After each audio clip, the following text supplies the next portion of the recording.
네, 하나님 말씀 함께 보겠습니다. 오늘 함께 보실 하나님 말씀은 신약성경 마태복음 5장 13절부터 16절까지 말씀입니다. 마태복음 5장 13절부터 16절까지 말씀인데요. 제가 봉독하도록 하겠습니다. 너희는 세상의 소금이니 소금이 만일 그 맛을 잃으면 무엇으로 짜게 하리요? 후에는 아무 쓸데없어 다만 밖에 버려져 사람에게 밟힐 뿐이니라. 너희는 세상의 빛이라. 산 위에 있는 동네가 숨겨지지 못할 것이요 사람이 등불을 켜서 말 아래에 두지 아니하고 등경 위에 두나니 이러므로 집안 모든 사람에게 빛이 느니라. 이같이 너희 빛이 사람 앞에 비치게 하여 그들로 너희 착한 행실을 보고 하늘에 계신 너희 아버지께 영광을 돌리게 하라. 아멘.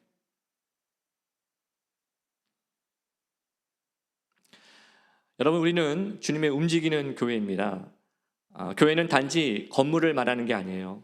그것은 하나님의 은혜로 세상으로부터 부름을 받은 그 자체이고 또 누군가에게 그 은혜가 되기 위해서 부름을 받은 사람들을 의미하는 것입니다. 즉 저와 여러분 우리 모두가 주님의 교회라는 뜻입니다. 최근 우리 교회에서 자주 부르는 찬양이 있죠. 바로 우리는 주의 움직이는 교회라는 찬양인데 이 찬양의 가사 속에 이런 내용이 있습니다. 우리는 주의 움직이는 교회, 이곳은 주님을 위한 자리. 내가 기도하는 모든 땅에서 하나님 예배 받을 그날을 고대하네. 저는 이 가사를 묵상할 때마다 마음이 참 뜨거워집니다. 여러분, 우리가 무엇이길래 우리가 기도하는 모든 땅 위에서 하나님이 우리의 예배를 받으십니까? 왜 하나님이 우리의 예배를 목말라 하고 계시는 겁니까? 그것은 바로 예배가 우리와 하나님과의 관계를 회복시키는 핵심이기 때문에 그렇습니다. 여러분, 하나님은 우리를 뜨겁게 사랑하고 계십니다. 여러분 믿으십니까? 저는 여러분이 한 주간 어떤 삶을 살다가 이 자리에 앉아 계시는지 잘 몰라요. 그런데 한 가지는 알고 있습니다. 분명하게 알고 있습니다. 우리가 어떤 삶을 살다가 이 자리에 왔는지는 모르겠지만 그것이 우리를 향한 하나님의 사랑의 크기를 줄이거나 넓힐 수 없습니다. 왜냐하면 우리를 향한 하나님의 사랑은 언제나 동일하게 뜨겁기 때문입니다. 그러므로 오늘 우리가 예배를 통해 하나님의 은혜를 경험하는 것은 축복인 줄 믿습니다. 저는 그 은혜가 실증나지 않는다고 믿어요. 왜냐하면 우리는 끊임없이 은혜가 필요한 사람들이기 때문에 그렇습니다.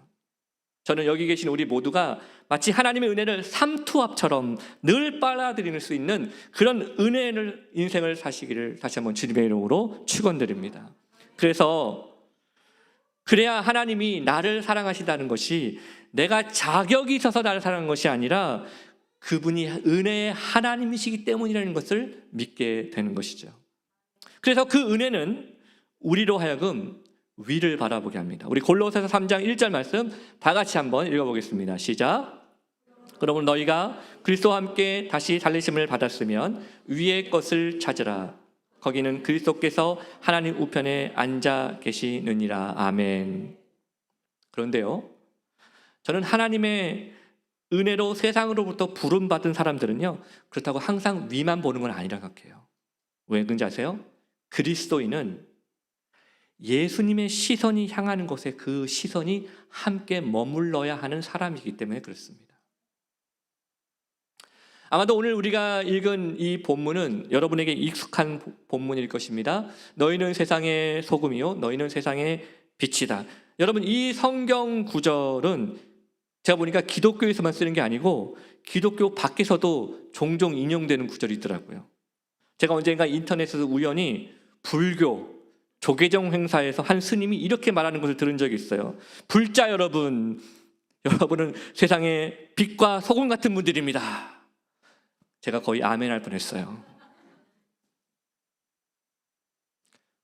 그만큼 이 표현은 널리 쓰여지고 있는 표현입니다. 그래서 그럴까요? 우리는 이 예수님의 이 놀라운 선언을 들었음에도 불구하고 별로 놀라워하지 않는 것 같습니다. 왜냐하면 우리는 종종 이 말씀을 마치 그리스도인이 갖춰야 될 도덕성 정도로 이해할 때가 많기 때문이죠. 하지만 예수님의 이 선언은 약 2000여 년 전 팔레스타인 지역을 살았던 사람들에게는 너무나도 충격적인 선언이었어요. 왜? 그들은요, 자기들이 그런 삶을 살 만한 자격도 능력도 없는 미천한 사람들이라고 생각했기 때문에 그렇습니다. 그런데 예수님이 그런 그들에게 너희는 세상의 소금, 너희는 세상의 빛이라고 불러주신 것입니다. 그리고 이것은 그들의 정체성과 그들의 삶을 살아가는 시선을 바꿔주는 너무나도 놀랍고 중요하고 아름다운 선언이었다는 것이죠. 그러므로 오늘 우리도 예수님의 이 놀라운 선언을 통해서 주님의 움직이는 교회인 우리가 우리의 삶에서 바라봐야 할 시선이 어디인가를 저는 잠시 두 가지로 여러분과 함께 이 시간 생각해 보려고 합니다. 첫째로, 우리는요, 밖을 내다보는 사명을 가진 사람들이에요. 우리는 밖을 내다보는 사명을 가진 사람들입니다. 오늘 본문에서 예수님은 우리를 향해 너희는 세상의 소금이라고 말씀하셨습니다. 마태복음 5장 13절 말씀 같이 한번 읽어보겠습니다. 시작. 너희는 세상의 소금이니 소금이 만일 그 맛을 잃으면 무엇으로 짜게 하리요? 후에는 아무 쓸데 없어 다만 밖에 버려져 사람에게 밟힐 뿐이니라. 아마도 여러분 우리 모두 집에는 소금이 있을 것입니다. 그리고 우리가 알듯이 소금은 두 가지의 기능이 있죠. 하나는 썩지 않게 하는 것이고 다른 하나는 맛을 내는 것입니다. 그만큼 소금은 옛날이나 지금이나 참 중요한 것입니다. 그런데 여러분 그거 아세요? 구약에서도 하나님께서 제물에 소금을 사용하라고 말씀하셨습니다. 제가 그 중에 한 예를 들어드리겠습니다. 레위기 2장 13절 말씀인데요. 내 모든 소제물에 소금을 치라. 내 하나님의 언약의 소금을 내 소제에 빼지 못할지니 내 모든 예물에 소금을 드릴지라. 물론 이때 하나님께서 제물에 소금을 치라고 한 이유는 하나님께서 싱거운 건 못 드시기 때문에 그런 말씀을 하신 것은 아닐 것입니다. 이것은 정결함과 관련이 있는 것입니다. 그래서 여러분 구약 성경을 곳곳을 보면 소금은 정결을 위해 사용되었어요. 그런데 저는 흥미로운 점이 또 있어요. 한국에서도 종종 소금을 정결함으로 사용할 때가 있더라고요. 지금은 근데 거의 그런 모습을 잘 못 보지만 예전에는요, 누가 뭐 좋지 않은 일을 당하거나 아니면 어디 장례식장 갔다 왔다 그러면 뭘 뿌려요? 소금을 뿌려요, 그 사람한테. 이 소금이 부정한 기운을 내쫓아준다.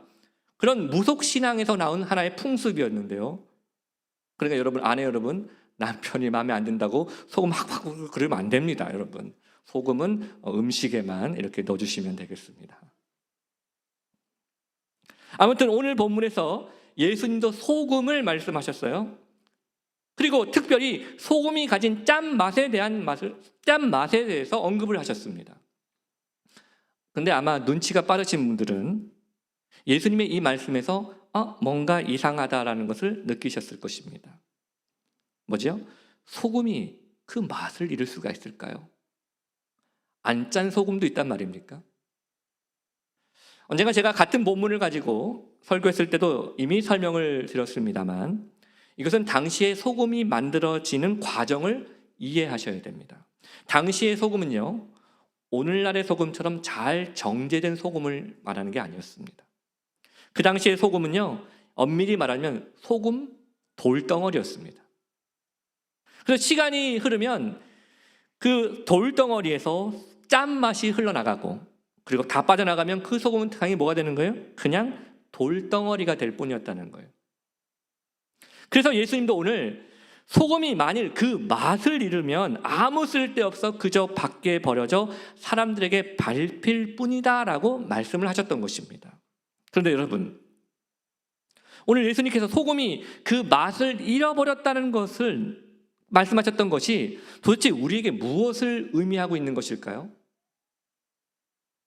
그리고 왜 예수님은 우리를 세상의 소금이라고 부르셨을까요? 저는 바로 여기서 우리가 생각해야 할, 교회로서의 우리가 바라봐야 할 또 하나의 시선이 있다고 생각해요. 여러분, 우리는 밖을 내다보는 주님의 교회가 되는 사명을 가진 사람들입니다. 밖을 내다보는. 필립 얀시의 The Church Why Bother라는 책에서 필립이 윌리엄 템플이라는 분의 교회에 대한 정의를 이렇게 인용했어요. 교회는 비조합원의 이익을 위해 존재하는 세상 유일의 협동조합 조직이다.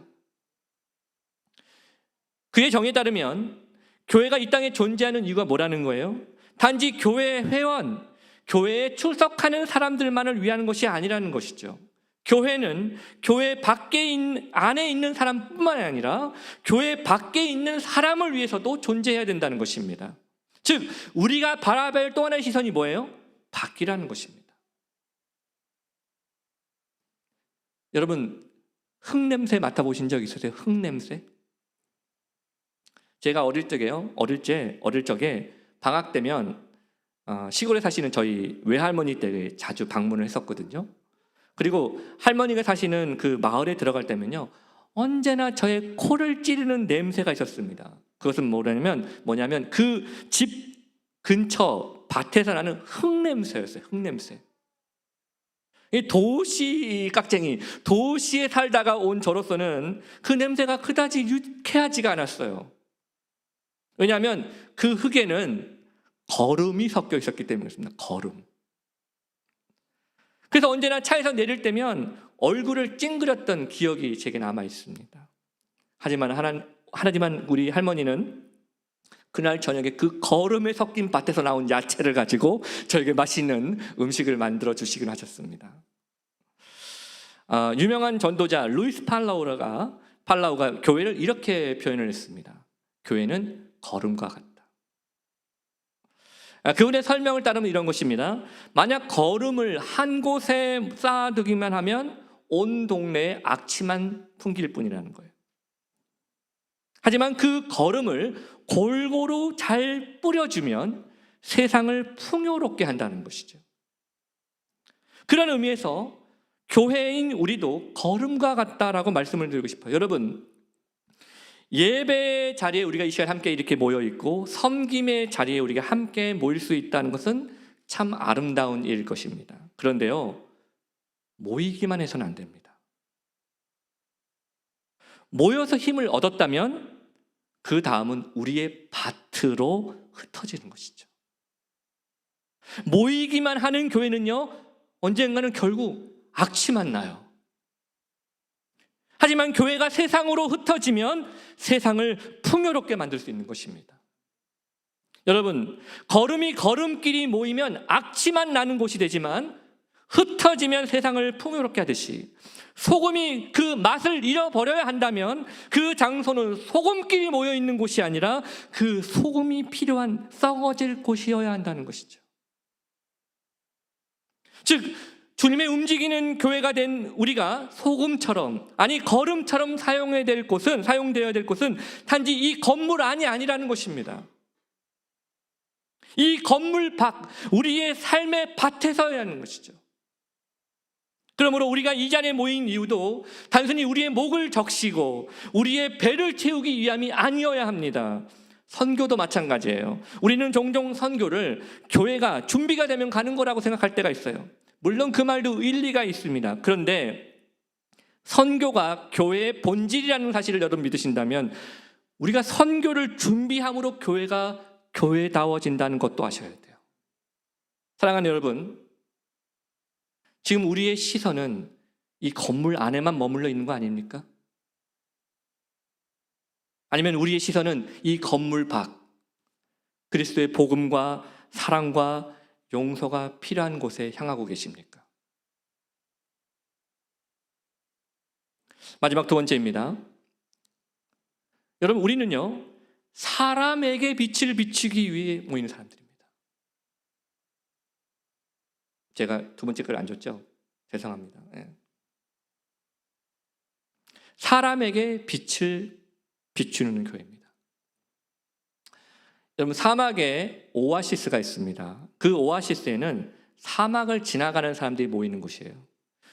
오아시스에 사람들이 왜 모일까요?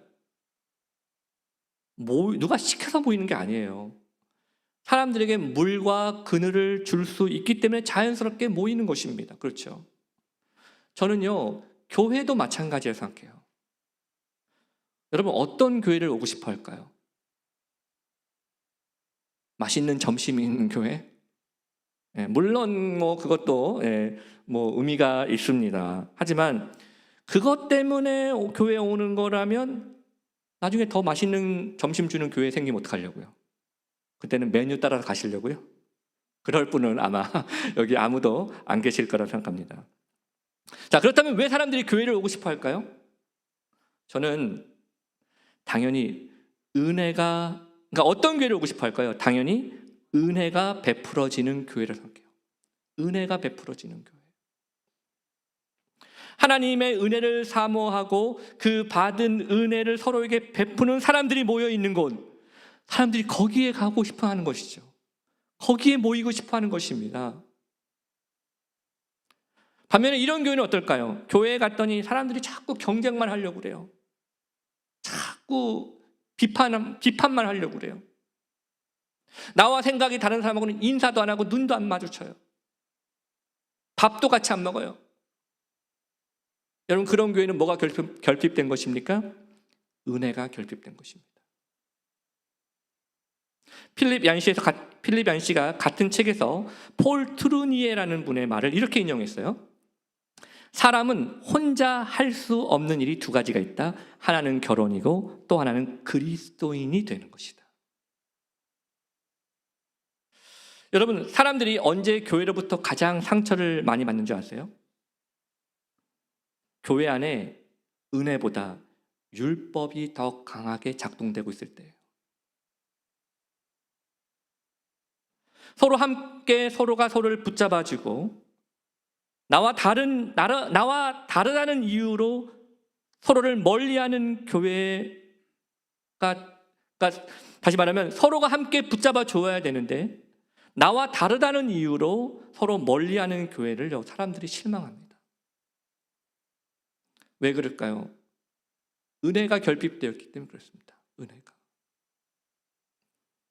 오늘 예수님이 사람들에게 이렇게 얘기했습니다. 너희는 세상의 빛이라고 하셨어요. 우리 마태복음 5장 14절 15절 말씀 같이 한번 읽어보겠습니다. 시작.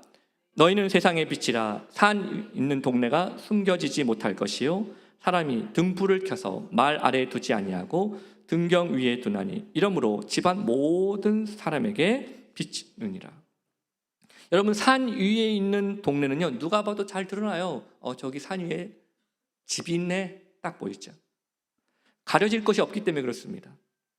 또 누가 등불을 켜서 그거를 높은 데다 두지 누가 뭐 저 의자 밑이나 어디 침대 밑에 두는 사람은 없을 것입니다. 왜? 높이 두어야 모든 것이 다 드러나기 때문에 그렇죠. 교회도 마찬가지거든요. 여러분, 교회가 존재하는 이유가 무엇입니까? 빛처럼 어두운 곳을 비추기 위해 존재하는 것입니다. 오늘 예수님은 이러한 모습을 이렇게 16절에 설명하셨어요. 우리 16절의 말씀 다 같이 읽어보겠습니다. 시작. 이같이 너희 빛이 사람 앞에 비치게 하여 그들로 너희 착한 행실을 보고 하늘에 계신 너희 아버지께 영광을 돌리게 하라. 오늘 이 본문에서 어떻게 사람들이 하나님 아버지께 영광을 돌리게 하라고 했습니까? 너희 빛을 사람 앞에 비치게 하여, 그리고 너희 착한 행실을 사람들이 보게 하고. 즉 사람에게 빛을 비추는 것은 그들에게 착한 일을 행하는 것입니다. 그 착한 일이 도대체 뭘까요? 저는 그것이 바로 우리가 받은 은혜를 우리도 조건 없이 베푸는 삶이라고 생각해요. 여러분, 교회는요 세상을 향해 은혜를 베푸는 존재입니다. 교회가 세상에 은혜를 베풀어야 돼요. 왜냐하면 우리도 그 은혜를 거저받았기 때문이죠. 이미 몇몇 분들은 다 아시겠지만 지난 주일에 한 가지 해프닝이 있었어요. 지난 주일에 우리 교회 한 청년이 찾아왔었거든요. 젊은 청년이 찾아왔습니다. 이미 그 청년은 예배 시간 몇 시간 전부터 교회 건물 안에 있었고, 제가 그 청년과의 대화 속에서 이 청년이 한국에서 왔다라는 것을 알게 되었어요. 그리고 그 청년이 며칠 전부터 마이애미 공항 안에서 잠을 잤고, 심지어 우리가 만났던 주일 전날, 하루 전날에 그 청년의 여권이 만료가 되었다는 것을 알게 되었습니다. 그리고 더 심각한 것은 이 청년이 지적장애 중증을 앓고 있는 청년이었다는 것이죠. 그러니까 어떻게 이분이 여기 어떻게 오게 된 것인지, 또 왜 왔는지에 대해서는 제가 여러분에게 굳이 설명을 자세히 드릴 필요는 없을 것 같습니다. 근데 제가 감사한 게 있었어요. 그게 뭐냐면, 이 청년을 위해서 우리 교회가 호텔비, 음식값, 옷값을 지불하고, 이 청년이 영사를 만나서 무사히 한국으로 돌아갈 수 있도록 섬겨주었다는 것이죠. 심지어 우리 교회 청년들 중에 어떤 사람들은 자기 시간을 쪼개서 그 청년을 찾아가서 돌봐주기까지 했어요. 나중에 저도 영사님을 만났는데, 그 찾아오신 영사께서 우리 교회 너무너무 감사하다고, 너무너무 감사하다는 말을 꼭 전해달라고 저에게 부탁을 하셨습니다. 여러분, 저는 이게 바로 우리가 하나님께 거저 받은 은혜를 다시 사람에게 비추는 일이라 생각해요. 사람에게 비추는 것. 참고로 그 청년의 이름이 예수였습니다. 김예수. 한마디로 우리 교회 새해 첫 주일에 예수님이 오셨던 것이죠. 여러분, 우리의 빛은 사람에게 비춰져야 돼요. 사람에게. 그 사람이 어떤 사람인가는 중요하지 않아요. 우리가 받은 거저 받은 은혜를 우리가 조건 없이 비추고 있을 때, 베풀고 있을 때, 그 영광은 하나님이 받으실 것이기 때문입니다. 오늘 그래서 저는 여러분에게 묻고 싶습니다. 우리가 받은 그 은혜의 빛은 어디를 향하고 있습니까? 무엇을 향하고 있는 것입니까? 여러분, 빛을 비추면 그게 무슨 의미가 있습니까? 그 빛이 어둠 속에 있는 자, 낭망하여 쓰러져 있는 자, 괴로워하는 자, 연약한 자, 어디다가 도움을 구할지 몰라서 헤매고 있는 자, 바로 그런 자에게 비출 때 하나님이 영광을 받으시는 것입니다. 여러분, 그래서 오늘 저는 여러분에게 이렇게 말씀을 드리고 싶습니다. 사랑하는 여러분, 은혜를 거저 받았으면 그 은혜의 빛을 이제는 사람에게 비추십시오. 우리가 연약하고 부족하고 참 어떻게 보면 기준에 안 맞는 것 같은 그런 사람들 곁에 우리가 있는 이유가 무엇입니까? 그들에게 우리가 받은 그 은혜의 빛을 비춰서 그들이 온전한 그리스도인이 될 수 있도록 돕기 위해 우리가 있는 것입니다. 그러므로 이번 한 주간 주님의 움직이는 교회로서 우리 모두의 시선이 주님의 시선이 머무는 곳을 함께 향하기를 소망합니다. 여러분, 올해 성경을 많이 읽는 것도 좋아요. 기도를 자주 하시는 것도 좋아요. 예배 웬만하면 빠지지 않고 예배 잘 드리는 것도 좋아요. 하지만 늘 우리의 시선은 언제나 주님께서 바라보시는 곳을 향해 있어야 됩니다. 단지 이 안만 보는 것이 아니라 밖을 바라보고 내게 주신 그 은혜의 빛을 사람에게, 아직 예수님을 모르는 그 사람에게, 도움이 필요한 그 사람에게, 위로가 필요한 그 사람에게 비춰주는 것이죠. 저는 우리의 시선이 단지 안이 아니라 밖이 되는 사람, 그리고 그 은혜를 사람에게 비춰주는 분, 우리 그런 인생이 되시기를 주님의 이름으로 축원드립니다. 그래서 오늘 저는 여러분에게 이렇게 부탁을 드리고 싶어요. 여러분, 하나님의 작은 진리 등대가 되어 주십시오. 하나님이 여러분 마음속에 불씨를 다 붙여놓으셨어요. 여러분이 그분의 등불입니다. 그러니 그 등불을 높이 들어서, 숨기지 말고 높이 들어서 내 주변에 그리스도의 사랑이 필요한 것을 향해 그 빛을 비춰주시길 바랍니다. 그래서 오늘 여러분이 이 찬양을 부르고 난 이후에 여러분 주변에 혹시 그 빛이 필요하다고 생각하는 사람 여러분 머릿속에 떠오르면 그 사람을 위해서 잠시 기도하시길 바랍니다. 우리 먼저 찬양 같이 부르겠습니다. 다 같이 자리에 일어나시겠습니다.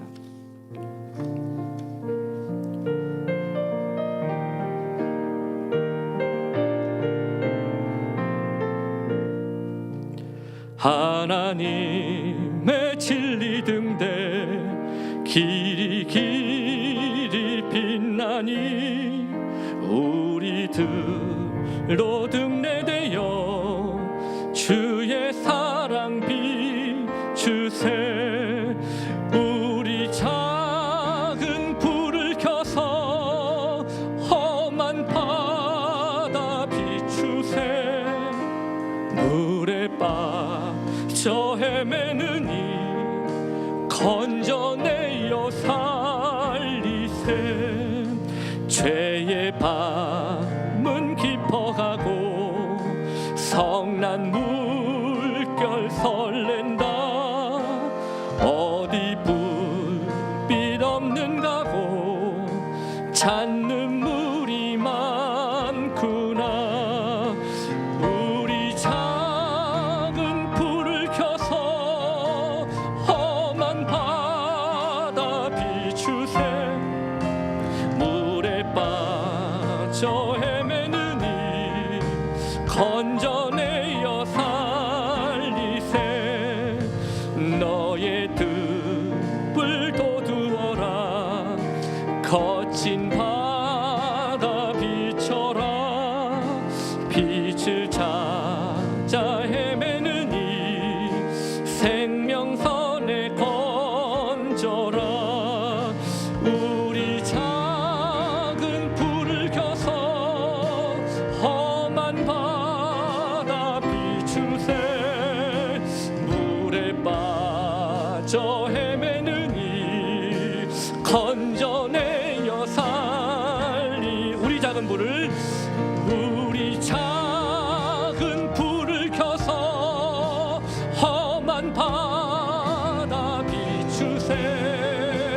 물에 빠져 헤매느니 건져내어 살리세.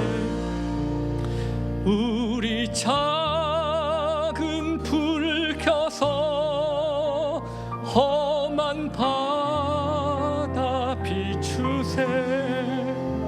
물에 빠져 헤매느니 건져내어 살리세. 이제 우리 같이 기도하십시다. 이런 기도하실 때 주님 저에게 주님의 그 빛을 비춰주시고 나도 그 빛을 비추는 자가 되게 하여 주옵소서. 내 주변에 이런 빛을 잃어버린 자들에게 빛을 비추는 자가 되게 하여 주옵소서. 우리 합심으로 같이 기도하십시다. 하나님 아버지 감사합니다. 오늘도 하나님의 은혜 가운데 그 능력 주시니 감사합니다. 영광을 주시옵소서. 하나님 아버지 도와주옵소서. 우리 능력 주시고 아버지 뜻을 구하는 믿음을 담당해 주옵소서. 우리에게 진짜 영광을 불쌍히 여겨주시고 도와주옵소서. 알 수 없는 우리 모습, 인력한 우리 모습 속에 하나님께서 기르시는 믿음의 역사를 보여주시옵소서. 아버지께서 그런 불쌍히 주시길 간절히 기도하고 나갑니다. 하나님 아버지 주의 은혜를 불어주시옵소서. 우리 인력한 마음을 보여주시고 아버지 뜻을 구하는 자들에게 주의 은혜를 불어주시고 아버지 하나님 영광을 구하는 믿음의 삶이 우리가 되게 해주시길 간절히 기도하고 나갑니다. 우리가 하나님 아버지를 구하는 믿음의 삶, 불쌍히 여기시는 믿음의 삶을 우리도 살아내게 하여 주시옵소서. 하나님 긍휼히 여겨주셔서 하나님 아버지 오늘도 주의 뜻을 구하는 믿음을 주시옵소서. 하여 주옵소서. 하나님 우리를 보셔서 빛과 소금으로 이 땅에 주님의 움직이는 교회를 하나님 우리의 목장과 우리의 모든 분들이 하나님의 뜻을 구하는 믿음을 감당해서 오시고 아버지 붙잡아 주시고 하여 주시옵소서.